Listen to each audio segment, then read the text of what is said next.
Hey, it's TK. You guys check out part 2 of our For the Culture podcast, episode 88. We got great guests on, Kab Hakim and the full band. So be sure to stick around for the rest of the show. And we are back. Actually, before we go into, of course, all the big stuff that's been going on here in Atlanta, I just wanted to make sure, we give a shout out to you, Tony. Like I said, of course, at the beginning of the month, obviously a lot of stuff happened within the Soccer in the Streets community. I just wanted to see, was there any update as far as what happened with Miss Turner and her family and everything? Yeah, so actually, that's actually the kit I'm wearing today. I got my Secoriea official memorial today. For those who haven't heard or listened to the podcast or whatever, so Secoriea Turner was an 8-year-old girl in our program who unfortunately was a victim of some gun violence here in Atlanta. And it happened right next to the spot where Rayshard Brooks was murdered by the policeman. And, it's just an awful situation. And so last Monday, there was a memorial at the school, and we as Soccer Streets, we presented a retired jersey in her honor to the school and to the family. And so talk about one of the hardest things I've had to do to actually, speak about Secoriea in front of her family, to her family, looking at her mom, and talk about a tough situation, because nobody wants to outlive their child, especially to some stupid senseless violence like this. But the school has wrapped their arms around her. The city of Atlanta is,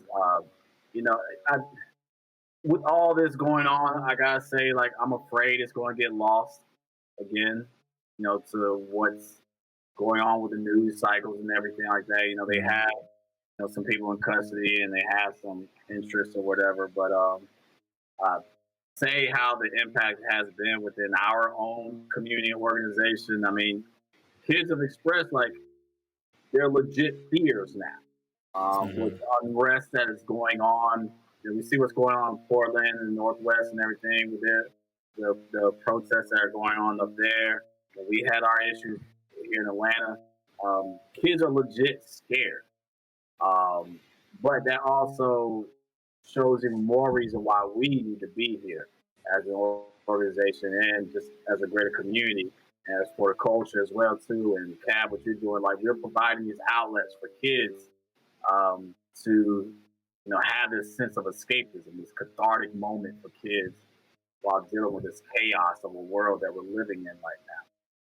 But with Secoriea, we're trying to keep her memory going. A lot of people have stepped up within the local community. Her funeral was paid off by what's his name, Tyler Perry. Mm-hmm. And then within the first few days of her passing, over $160,000 was raised just to support the family. So, I mean, there's definitely a sense of stepping up. But as we always say, the good die young, and it's unfortunate. I hate that, it's become like a hashtag type of thing, but we want to change that narrative and not let it get lost in the chaos of all this craziness that's going on. But it's been a surreal time. I guess the reason why it's surreal is because so many times it's been oh, that's a different city. And just like Kab, y'all, the craziness that's happening in D.C., the random violence that's going on as well, too. I mean, my God, it's one of these things that you feel like you're watching, Eyes on a Prize episode on, public broadcasting or something like that. I feel like this is so surreal that, oh my God, I'm watching these historic pivot moments, hopefully pivot moment where we are as a society. But again, just showing love to Secoriea. We started making these kits for her, and so keep her memory alive and keep it going. Indeed.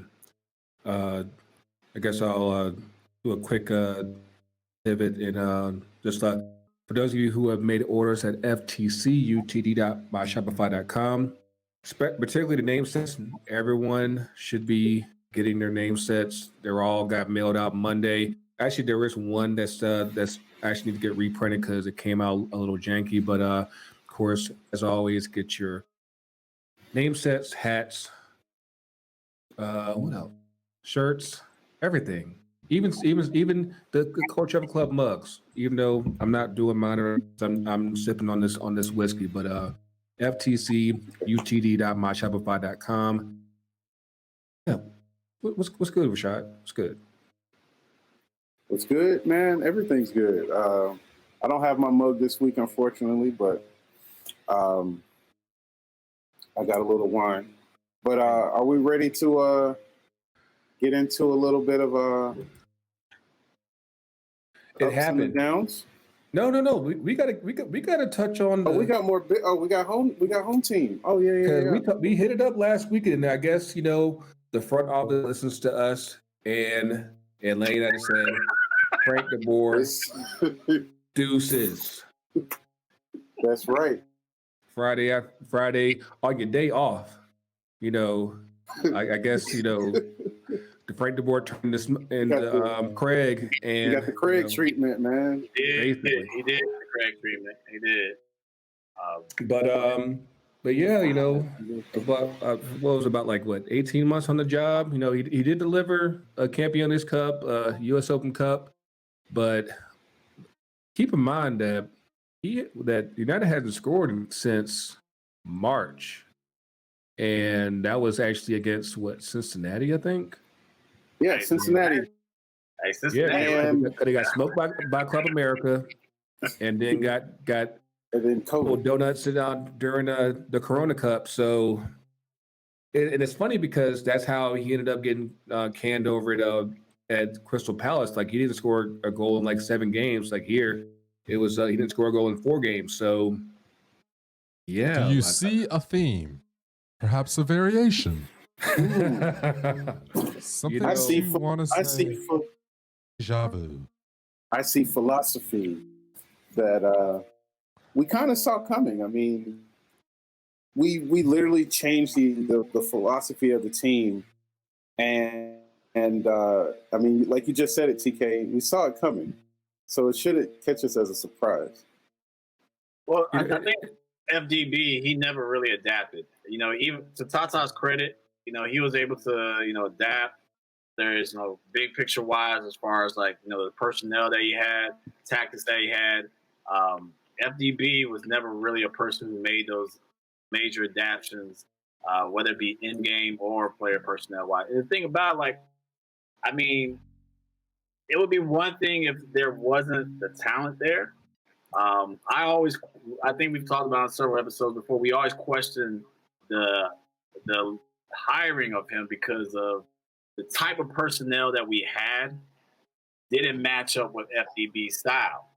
And so, and for it to continue to make signings like that too, it just didn't make sense, and, I love to see, not love to see, but, the fact that the constant going back and side to side, good gosh, I mean, that wasn't what we were used to, as far as from a fan's perspective, right. And same thing, being a fan of Man United, same thing, the going back and side to side, it's please, can we show some attacking prowess somehow, some way? And that was boring, and it wasn't successful for us. And with our type of, personnel that we had, that's not a Barco way. That's not going to help us out. And of course, to be fair, obviously we know that. Not to say that we're a one-trick pony, but obviously with Joseph out of the mix, that is a big part of it. And that was also going to be a weird thing there because I often question if he would be held responsible for what happened this year in spite of losing Joseph so early. But I think what honestly doomed him is you keep trying to go back to something that wasn't working.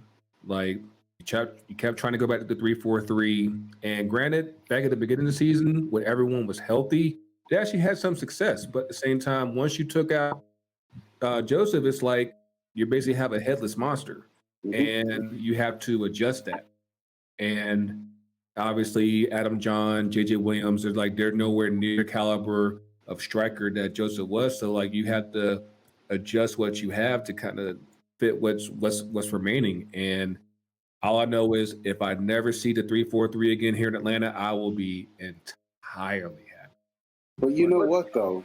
It looks just like the first days of FDB, because even with Joseph in the lineup, he still was missing because we possessed the ball coming from the back, and we never got to when we got to the final third, we looked lost.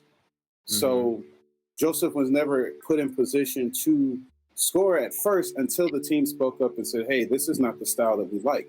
But it's ironic to me that they look just like the beginning of the FDB's tenure, even when Joseph was in the 11. Now without him, they still kind of look the same. But look I think he's trying to. We're talking about like Nagby's gone, Parkhurst is gone. I mean, like you got these major cogs.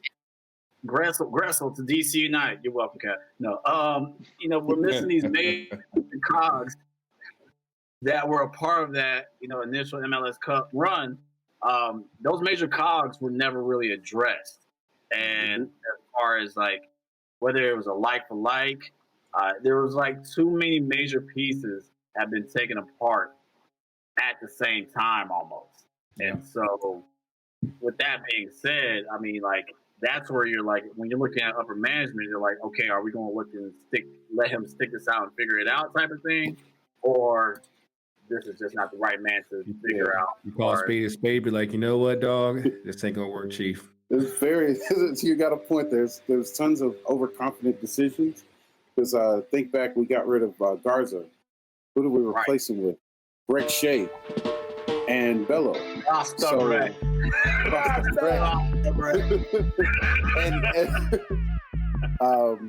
Looking in the midfield, we brought in Remedi and Heineman and all these guys. So, I don't think the personnel was addressed like we were overly confident. I think we are.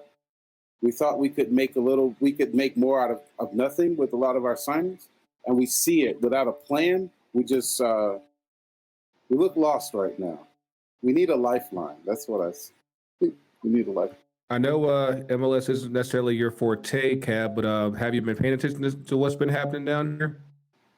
To be honest, I'm totally out of the loop of this year's MLS. I don't watch MLS.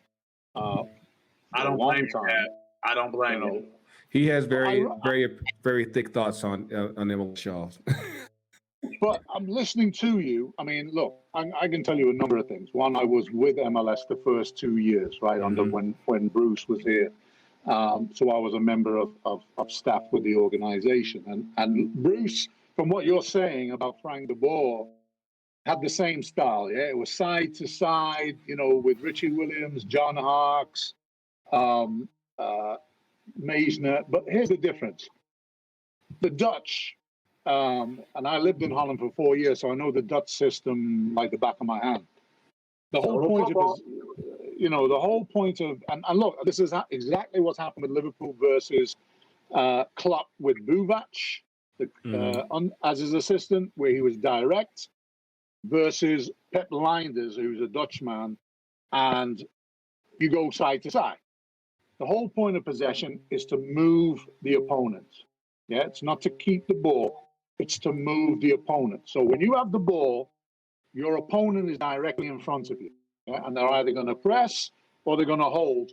They're going to wait for the forward pass. So you keep the ball side to side to move the first 2 or 3 defenders. Because when you go from right to left, what does the other team do? They shift. And if you move the ball quick enough from one side to the other, do you push a fullback up or a winger, whoever's on the wide of the opposite side, bang, and you hit your long diagonal ball and you're in. That's Dutch football. That's what Pep Guardiola learned from Rijkaard. Pep didn't create that. He learnt from Rijkaard. I'm going to tell you the difference. The same with Bruce. Cruyff played a different style of Dutch football, as does Gus Hiddink.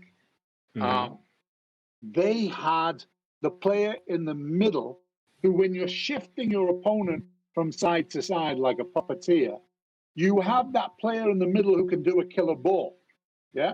So DC United had Echeverri, and he could hit that killer ball to, Raul Diaz Arce or Steve Ramel or whatever, or in the second season, Moreno. They could hit that killer ball from the middle once you shift the opponent. So in other words, DC United the first 2 years was the most boring MLS team to watch because they go side to side. They didn't attack from the back. They didn't have overlapping fullbacks. They didn't have any combination play. It was side to side football till they came to Echeverri. Bang, hit one good pass, and they kill you in the last 15 minutes because teams weren't fit in their first season of MLS. Right? So that's how DC United won it. Liverpool win it by just outworking you, going side to side. Then the fullbacks cross it in, not to one target player, which is the Dutch way, but three target players, three mobile target players. That's the evolution of the Dutch system. But you're supposed to have a player in the middle who could play like Coutinho or Hazard or De Bruyne. So when you're doing that, which is why it works with Man City, because when you're doing that shifting from side to side, you have a player who can dribble or pass through the middle. He'll either hit a killer ball or dribble and wall pass his way through. Because once you pull the space between a fullback and a centre-back, or the two centre-backs, or a centre-back and a holding mid, you can penetrate. So just like when they say, play between the lines, or play in the half spaces. Yes, those spaces are between two players. So in other words, if you play like futsal, America, you play in between defenders, not necessarily lines. You understand what I'm saying? And that's where maybe you don't have that player.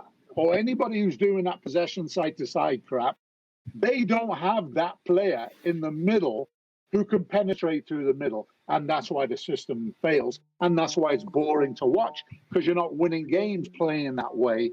Because now, like your man said, you get to the attacking third, you got no ideas. Well, the reason you have no ideas, because you got no playmaker or dribbler. You don't have a Neymar. You don't have a Coutinho. You don't have a Hazard. You don't have a Leroy Sané.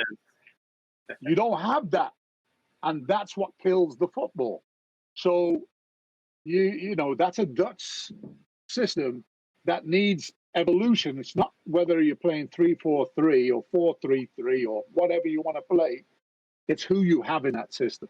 Yes. That's the problem. I definitely agree with that, because I like going back to last year, I felt that with the depth, we didn't really have the best depth at the time. And so it's like, okay, if say Nagby got hurt and suddenly you're trying to replace him, it's like, okay, this is not going to work at all, because nobody has the same type of quality that Nagby has to play his type of role. You fast forward to this season, you don't have Joseph there, you don't have Gressel, you don't have LGP, you don't have Miram. Like, there's a lot of guys that were missing from what worked last year to the guys that came in their place. It's like, yeah, like these guys aren't the same quality.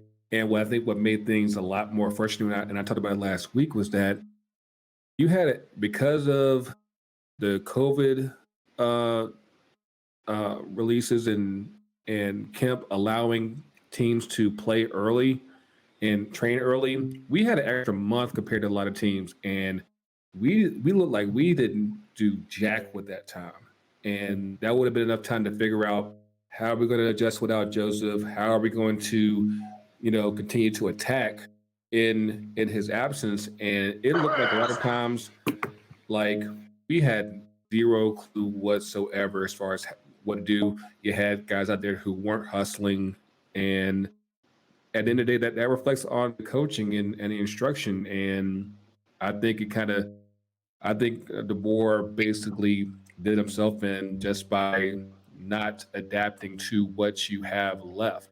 And I don't feel sorry. Like I said, I've tried my best to, advocate and stick up for what he had, but when you lose the players, it's like, yeah, the writing's pretty much on the wall. And of course, now we have Stephen Glass. He's the AU2 manager that's taking over as interim. Of course, there's already been rumors as far as who's going to come in. Marcelo Gallardo. Some people want Pochettino, of course. I mean, if you're going to go for the gold, go for Zidane. I mean, fuck it. but no, I mean, it's MLS, so you really don't know for sure what type of manager will come to MLS first of all, especially for the type of ambition that Atlanta United has. But do y'all have any suggestions, any proposals as far as who y'all might want to see come here? Can I be the first to answer that? Go ahead. The one coach in world football that I think is the most underrated coach on the planet, and since he coached at that level, hasn't been given the opportunity to show that it wasn't a fluke, it's Frank Rijkaard. Yeah, Frank Rijkaard. I've been saying that for the longest time. He made the most exciting Dutch team since '88, which was the Euro 2000 Dutch team. Mm-hmm. Yeah. And took them to the semifinals of Euros, which is like almost unheard of for Holland. Yeah. And since '88. Mm-hmm. Yeah. And then he took over Barcelona and made Barcelona. And let's understand now what he did. He didn't just put Ronaldinho and Eto'o together with Deco. He picked the 3 teenagers to start in the Champions League. Can you name those 3 teenagers? No other coach had ever done that in the history of the Champions League. I see one. I think Iniesta was still a teenager at that point, right? Who? Iniesta was still a teenager at that point? Thierry and Henry. No. He was old. No. This was long before Henry. How old is Edo? No. Well, hold up, maybe. One played in MLS. Was it Sergio the defender? They're all attackers. 3 teenage attackers. Was it Boyan? Yeah, Boyan was 2. One more, MLS player. Oh, played in MLS. Oh, crap. And his brother. Really? Stumped. I'm hitting the bell, the buzzer. Wow. Giovanni Dos Santos. Well, yeah, Dos Santos, you're right. Yeah. That's right. I forgot about that.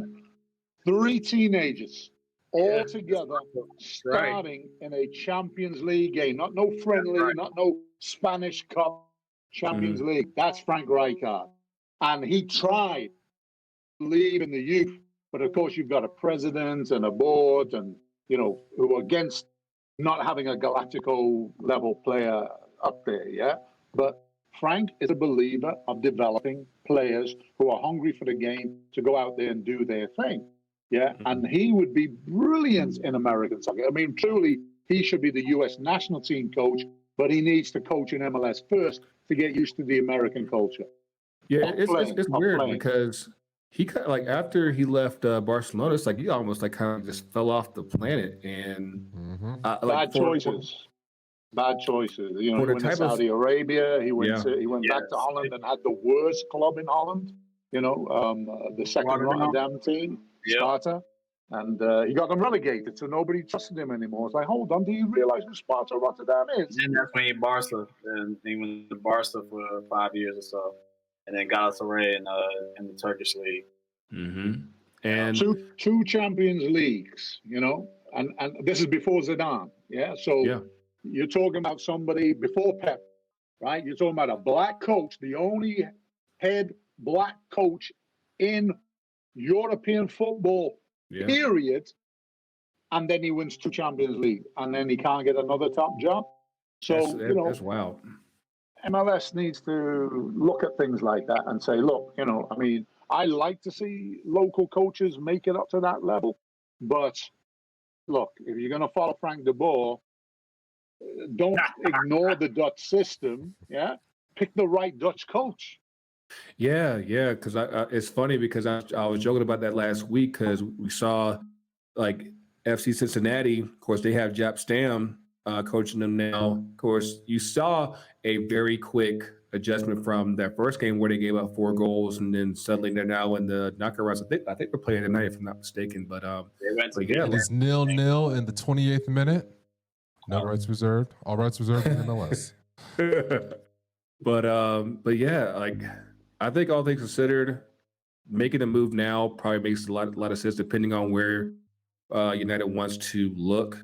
As far as their next manager, get some time to like take their time as far as who they want to next.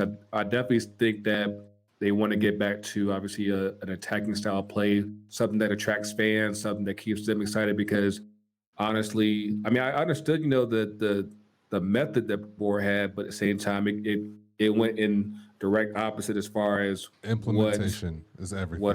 What worked for us prior to that, but I, of course, I will be remiss before we get up into down to not give a shout out to Futsal America.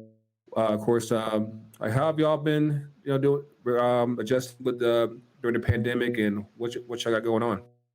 That's a tough one because obviously, like anybody else, at least on the East Coast, COVID has pretty much shut us down, right? So since April, all we've been able to do is Zoom sessions. So, you get on Zoom for an hour and you do workouts. I'm basically just giving instructions to the kids, making sure that as I watch them on the screen, that they're doing the exercise correctly. And we do, we maintain the footwork, which is always part of our mantra, is the footwork. And then we do the fitness because they're basically quarantined in their house. So the exercises have to be doable solo in your house, in a living room, in a basement, in a bedroom, in a tiny space. So we're working on upper body, core, strength, power, and agility. And so I incorporate some plyometrics without the use of jumping onto something and jumping off. Basic ground level plyometrics and ball work that they can do, in a 3-yard space. And we've done that until middle of June, when we finally got into phase 1, where we were allowed to go outside. And then we were able to continue the Zoom. So we're now on the National Mall. So we're the only people, period, on the National Mall. It's like, I don't know if you ever saw this movie with Tom Cruise called Vanilla Sky. And he woke up and, all of Times Square was empty. That's been the National Mall. It's completely empty. So we go out there on the grass and we set up a phone on a tripod and we do the Zoom. It's for those kids who are still nervous about coming out. But we're able to do, training sessions where we can combine what you have to do inside with a little bit outside. But in DC, it's pretty bad. Now they're saying that, if you come from Florida or any of these hotspots, you have to be quarantined for 2 weeks. And vice versa, if you travel to those areas and try to come back, you have to be quarantined. So people are too scared. And the college season is shut down. High school season is shut down for the fall. So that means there's no way youth soccer, there's no way anybody's going to risk in DC. I don't know about Virginia and Maryland. They're totally different. I know in Virginia, they've actually pushed everything back to December, and like football season actually won't even happen until like February of next year. So I haven't checked as far as Maryland goes, but it's crazy.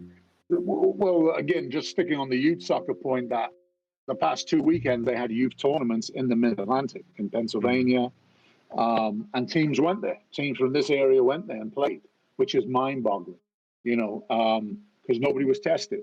Yeah, they're saying, oh yeah, you're going to get your temperature checked and will wipe down everything, not understanding that the virus is in the air. So when you're running and you're, shouting and, you're passing on the virus.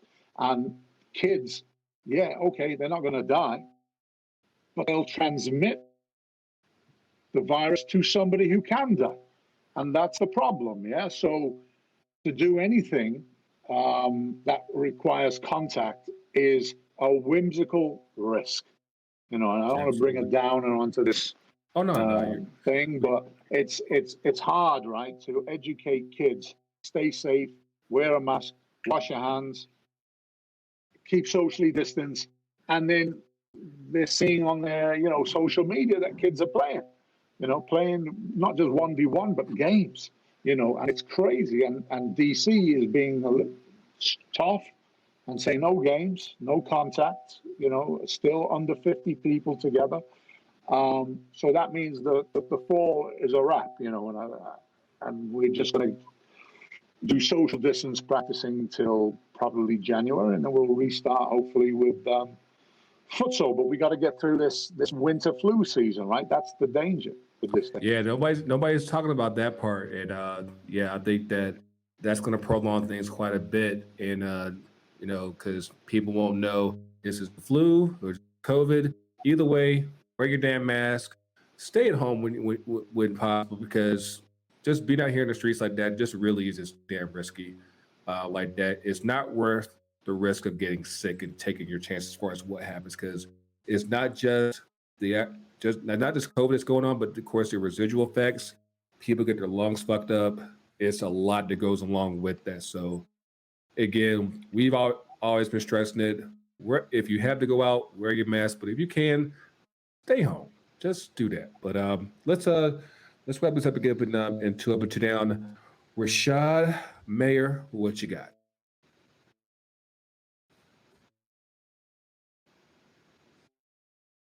You're on mute, Rashad. And action. I see it. I'm going to start. So this week, I'm going to start with, I got 2 ups and 1 down. I'm going to start with a down. So I know last week we spoke about the different leagues coming back and everyone being in their bubble and how it's working. And the one sport in America that doesn't have a bubble right now that's actively playing is Major League Baseball. So the Miami team, Miami Marlins, right down the street from the new Miami club in MLS, just reported they have about 17 players and staff members that are tested positive with COVID. So their season is temporarily shut down.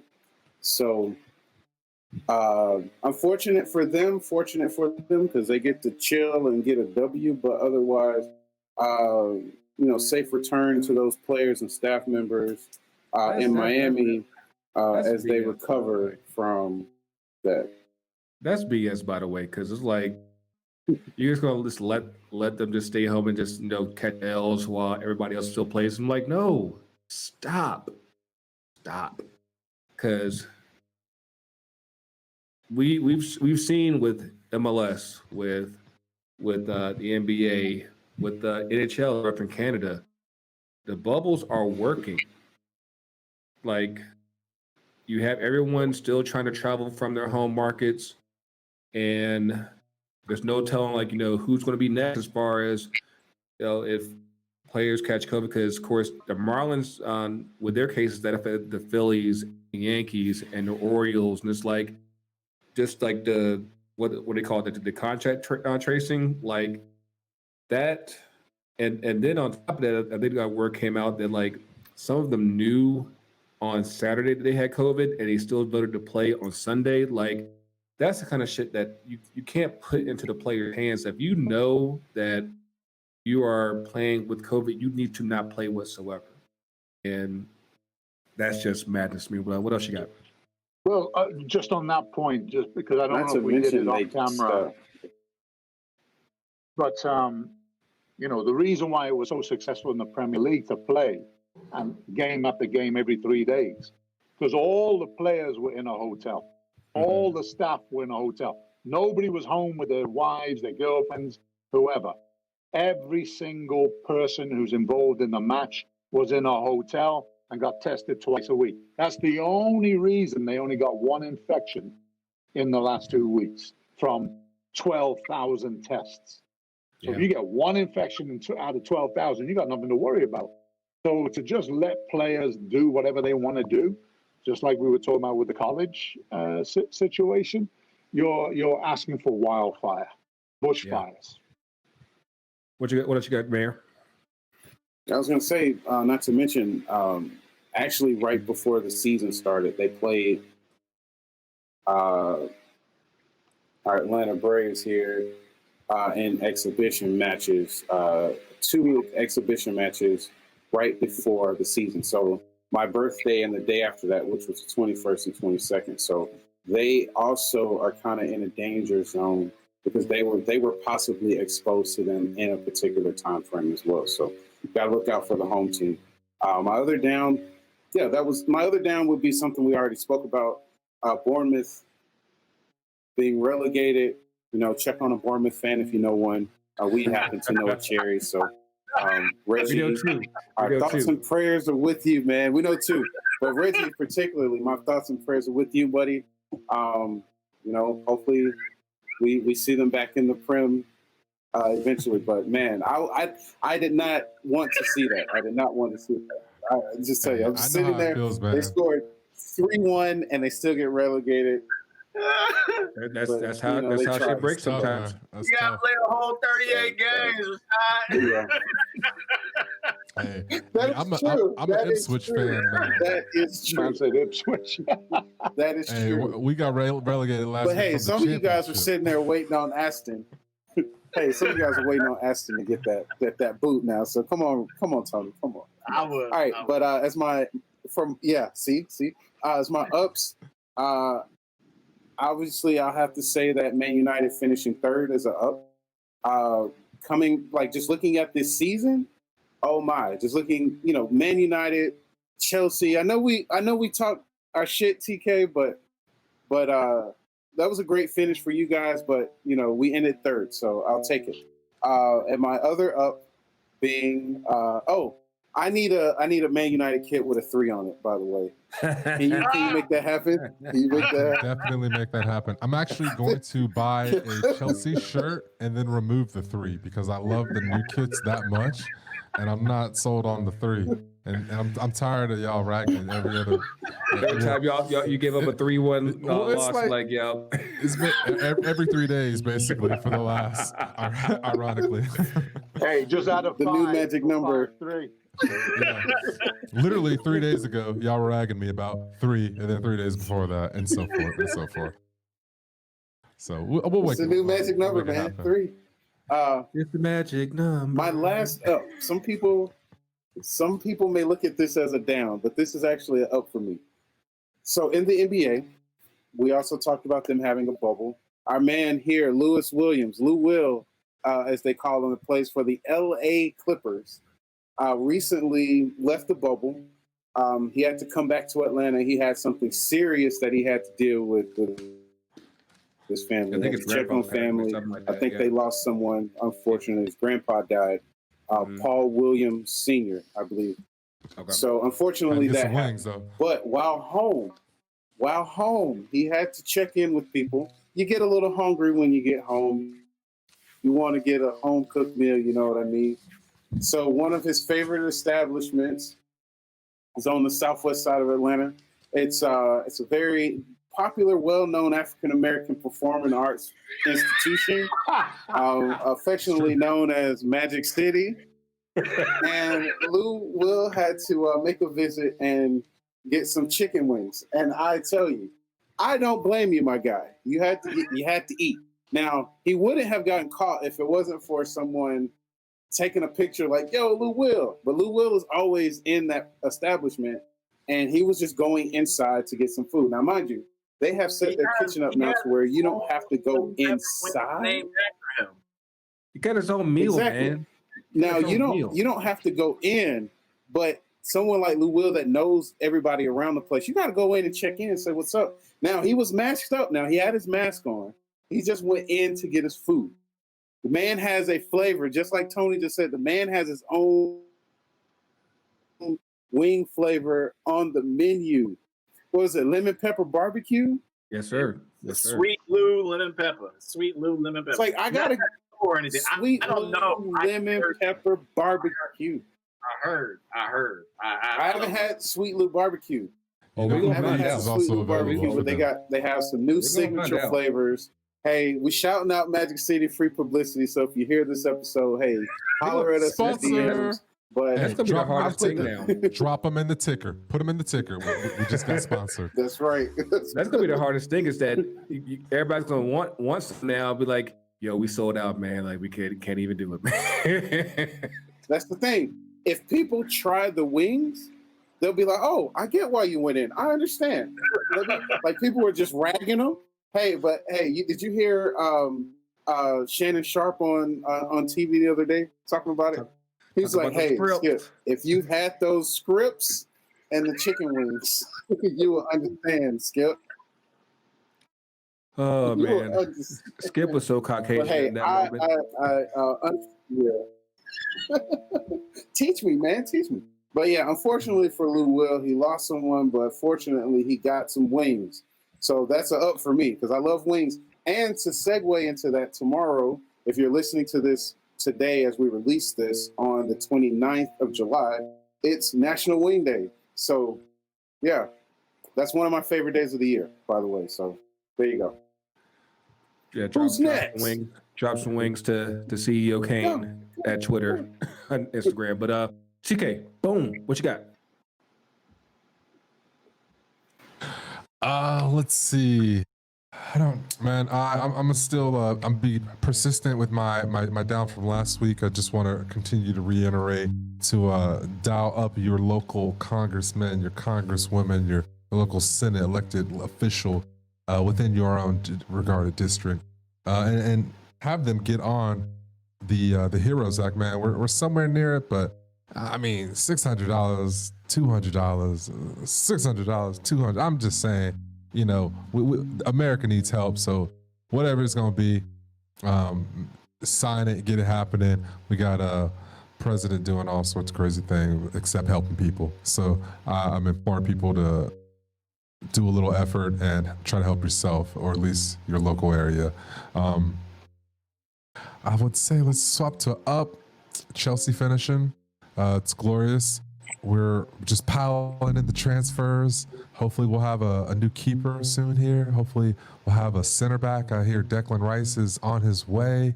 Yeah, I couldn't be happier for the club and just to have, be on this train of momentum going into the new season. And hopefully all of our predictions are correct and Chelsea is dominating the league because quite honestly, Kab, you said it earlier. We bought the league. We bought the. Hey, I didn't say dominate. I said win it. Those are You my don't words. dominate, maybe by 1 point. But we've definitely. I think we've stolen the league. Is maybe what you said earlier.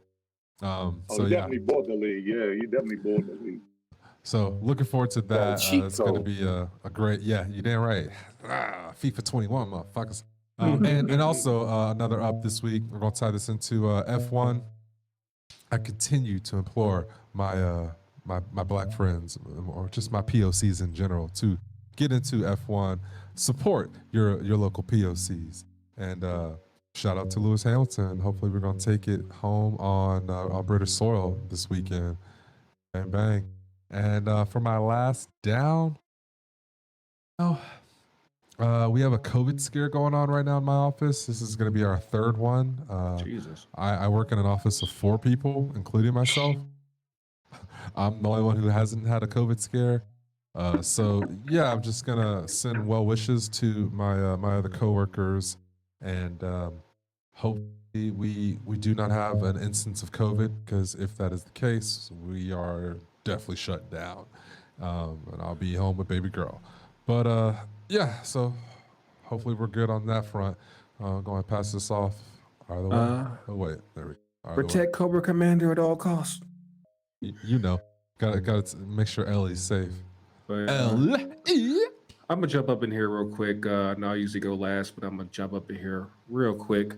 Shout out to Millwall, because I just love the fact that they have the Husky chocolate shirt sponsor. You know, shout out to the big boys out there. You know who you are. Hey, you are secretly supporting the McLaren team as well. So Yeah. I saw that they're a sponsor of. I'm telling you, man, get on board. Get on board. Of course, my up is this week the NBA comes back. Of course, everyone, WNBA, NBA, they're all in Orlando. And for those of you who did not see the WNBA's restart this past weekend, they took the protest a step further and just say, you know what, we're not even doing the anthem. Like y'all play it. We'll be up in the back end when it's time to play. We'll play. For those of you who have not, been keeping up with the WNBA, like, of course, the league is 70% Black, and they've been active on social causes for a hot minute. It hasn't just started with just the current Black Lives Matter movement going on currently. They've been on this for a minute. So for a lot of them, it's very personal, and obviously they've dedicated the season to Breonna Taylor and the African American women who have been victims to police violence. And hopefully, if you haven't already, check out the WNBA. It's a very good product. I know a lot of people get kind of lost in the sauce after college basketball, but it's a very good product. Definitely make sure to check it out. My other up is Emmy nominations. My main man, Giancarlo Esposito, got nominations for both Mandalorian and Better Call Saul. Insecure, Yvonne Orji, Issa Rae, Emmy nominations. Like we said a few weeks back, it's by far their best season that they've had with Insecure. And I'm gonna throw in one bonus one, and I'm tired of this shit. I need for Syria to get their act together because y'all got too many hot ass kids to be so damn racist. Like I want to be able to support y'all, but stop being so damn racist. The new Milan kid, new Inter kid, the new Roma kid, they've all been hot, and I want to buy them, but y'all being racist, so stop that shit. But let me slide in real fast. We have a local for the Emmy nominations as well. Ozarks. Yeah. So that's local to Atlanta, and I also, just a side note, work in the film. So shout out to Flip Barrera and all the other sound mixers, re-recording producers who are involved with that project. The best of luck to you. Speaking of sound, you find it very ironic that MLS is at Disney, but ESPN doesn't use crowd noise, but Fox does. Like, it's so weird. Like, ESPN's actually been very, very devoted to just not doing crowd noise at all. But that's something I noticed. But you want to get up in this, Cab? You want to do some shout outs real quick? Yeah, well, I want to do an addendum to my point about Chelsea. I didn't mention in that attacking group, which just makes this whole situation worse. Mason Mount. Homegrown, baby. He is talent and hard work. He is the definition of talent and hard work. There's too much talent in that squad. It's too much talent there. I mean, it's going to be hard for him to keep everybody happy next season. So that could be another factor. Real hard. Jorginho's gone, but I think we keep Kovacic. No loss. I think Barkley's gone. Oh yeah, Barkley's another one. Yeah, Ross the boss with the sauce. He's had a good rejuvenation, but he's not at the caliber of the current players that we're bringing in, and everyone else's ceiling, in my opinion. No, but you got enough there. But I'm right.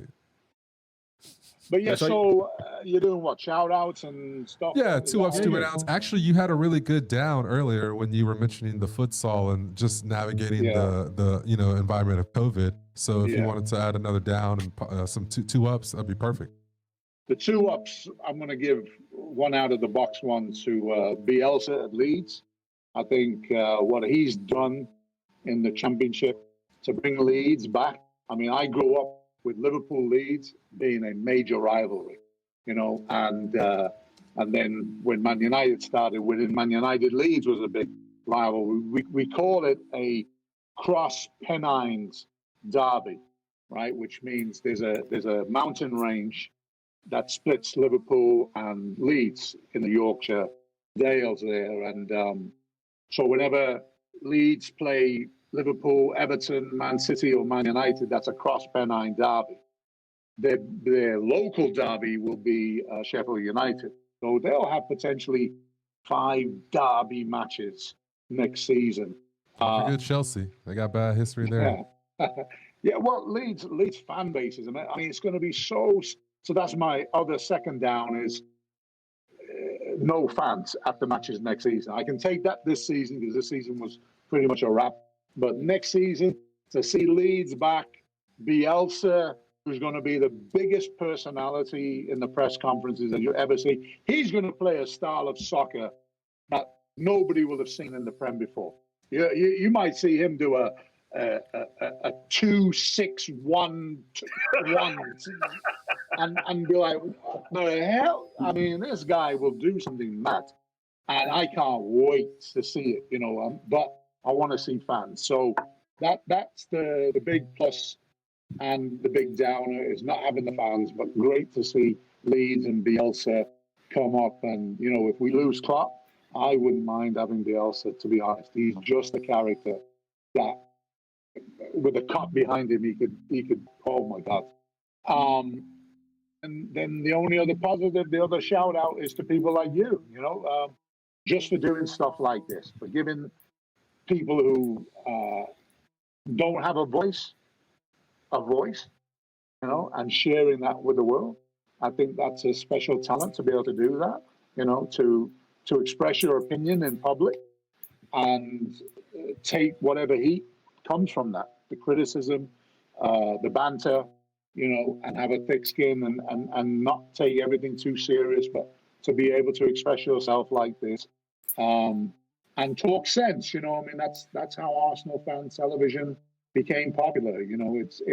They cornered a market that was unseen, which was the voice of a black fan.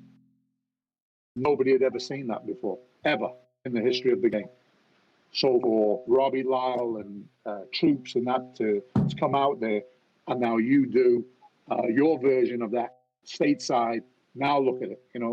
These podcasts and Zoom calls and things are everywhere, and more power to it, because people who don't have a voice need a voice in this world. We can't let the mainstream media and the mainstream broadcasters give us the faces of the game and thus only their opinion of the game. Yeah, we don't just need to hear from, Carlos Bocanegra, Steve Nash on the Champions League. We need other people. Yeah, and the same with MLS and the Premier League and Champions League and FIFA and everything else. And I think the more diversity we have, the better for the game, and the better, you're going to have more markets to reach. And so good luck to you for that. Yeah, definitely. Glad to have you back on. It's been far too long, and definitely hope to have you back on soon. It's been a while, Tony. I'll let you go on last. What you got, man? Oh wow, yeah. I guess for mine, I'm always trying to stay positive. I told y'all, keeping things positive this year with the 2 up, 2 downs. I'm gonna start out with women's sports.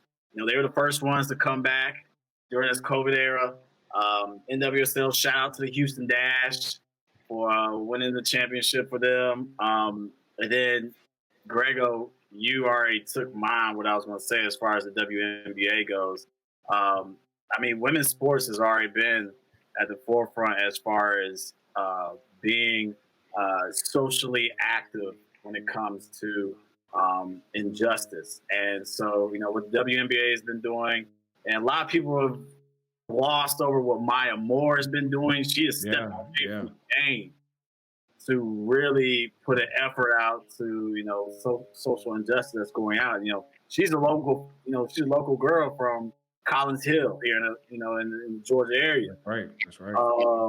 And so, matter of fact, the guy that she took time out for, like, he just released, I want to say, like weeks ago, something like that. Like it all paid off. So I mean, like that's some Muhammad Ali type stuff. You know what I mean? Like to literally leave your career or put your career on the line for, something that you truly believe in. I gotta give a shout out to the women's game. Doesn't get enough coverage. Hopefully, you got some like Tommy Loren. She's saying some crazy stuff today as far as like, you shouldn't use this outlet to, be politically active. And then, she was talking about the ratings and stuff. Like, it's never the right space. It's like, what is the right space then? But yeah, still we got the Land Dream owner talking about her mess, and then she's a political person and everything, and then you're going to be an owner of the Land Dream, but it's named after Martin Luther King. Like, what do you think? Okay, I'll stop. Sorry. Hey, I don't know if you want to spit some more fire, but I know it's been a while, man. It's been a while. Shout out to Ronaldo. She says that after two of her biggest players take the season off. Shout out to Ronaldo. Juventus, securing the cup, but also to my man Ronaldo. Like I've always said ever since Ronaldo left Man United, I'm still gonna be a fan of his. I don't blame him for leaving, but still always want to see him do well. I think he's got 7 league titles now under his belt across all leagues that he's played in. So shout out to him and Juventus.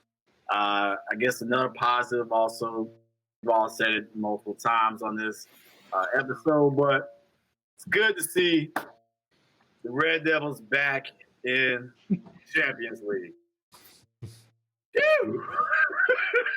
Void the thing. a little squeaky picture. Thursdays. I'm tired of watching games on Thursdays, okay?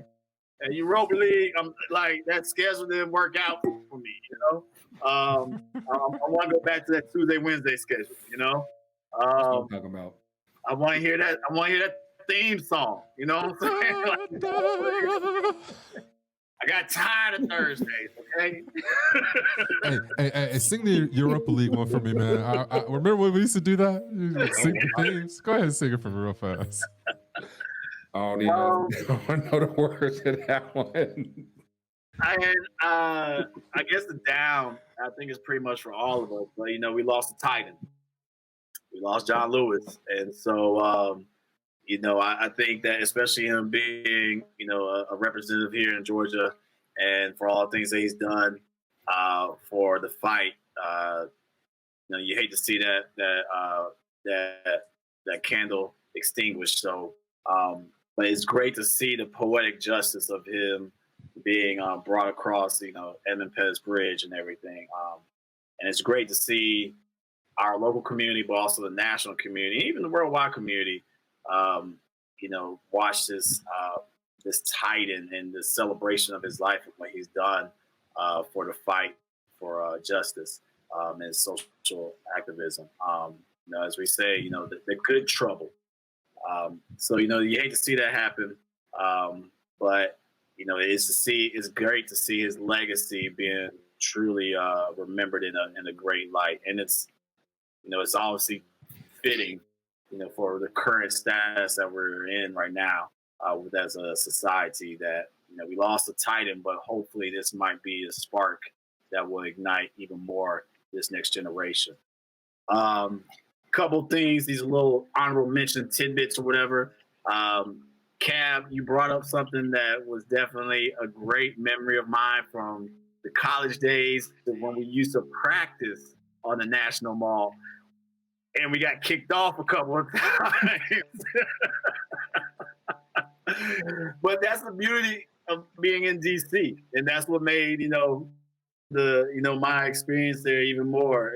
The fact that we were playing game of footy in the National Mall, like there's so much of a great feeling. So to see your kiddos go through that as well, so like that's cool to see. I like that. So keep that going.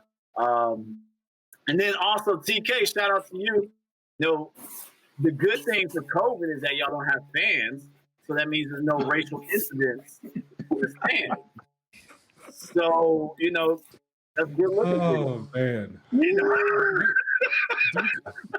Racism is in every English club. We've done it so many times. There's fans like me who are upset at the racist fans within our own clubs. I'd hate to call out United for whatever happened whenever that did, but I appreciate you looking out for us Chelsea fans. Y'all just had a major problem, and then COVID came and then solved that problem for the time, temporary solve. So Racism is never solved, just a virus. See, and my fucking boot. That's what it needs. And just another honorable mention. Y'all were talking about Giancarlo Esposito. Y'all forgot to mention Godfather of Harlem. If you haven't been watching that, yo, watch Godfather of Harlem. Bumpy Johnson with Lauren. I mean, not Lauren. Forrest Whitaker. Yeah. Forrest Whitaker. I mean, I've been watching that the last couple of weeks. Yo, that's a great series to watch. If you got Epics, you got access, and you got someone's code, Put me on. Watch Godfather of Harlem. It's good. Hey, But that's all I'm not happy, Rashad. I got Disney Plus now. Got to catch up on Mandalorian and all sorts of shit. Before we wrap up, just wanted to give a special shout out to the Black Fires, our boys up in Chicago. Our main man, Philip, who was just on the show about a month or so ago. He just got diagnosed with COVID. But we're keeping you in our thoughts. Get well soon. We finally, after like a whole damn year, got our Black Fires scarves in the mail over the weekend. So thank you to Jake, Phil, Welly, Black Fires again. Phil, get well soon. But yeah, and for those of you who, this is a quick note real quick before we wrap up here. I know with COVID, is a lot of people are very worried about going to the doctor just for a regular shit. I'm a prime example of that. I actually just found out the other day I got glaucoma. So take care of yourself in these times, because you never know what you might be overlooking during this time. Obviously, if you got a cold, take some Robitussin, handle that shit. But if you got something, that needs actual attention, go get it checked out. Plenty of doctors out here that will take care of what you need. Next week, you'll see me in glasses. So, I'm taking care of doing my part to make sure that I keep these eyes, because, I like seeing shit. So we gonna see y'all next week. But yes, catch us on FTC. UTD. It sounds UTD. See, that's okay. That's okay. But where can the people find Futsal America, Mr. Hakeem? You can see us on YouTube on Futsal America TV, or you can go on the website www.futsalamericafc for futsalclub.com. Cool. Again, thank you for coming on, course. Thank you for coming for both parts. Like I said, this is a super long episode. We haven't done an episode this long in quite some time, but of course, it's definitely worth it when you're involved, because you always drop up the good knowledge both times. So hope y'all guys have checked out both parts, because like I said, Kab brings it every time. So hopefully y'all enjoy this. But I did bring it. Look, I brought it. You set him up for that. You set him up. Come get it. We're gonna get it next year. But yes, we will see y'all soon. Like I said, again, in case of the FTC UTD on Twitter, Instagram, Facebook. We might have to get off TikTok, because they're trying to track us shit. So we might not have to do that too much longer. But yes, make sure that you follow us, show your support, keep buying the gear. Like I said, we'll talk to you. But for Grego, for Mayor, for TK, for Coach, for Kab, Coach is real, Coach is everywhere. We will see y'all soon. We out. Stay safe.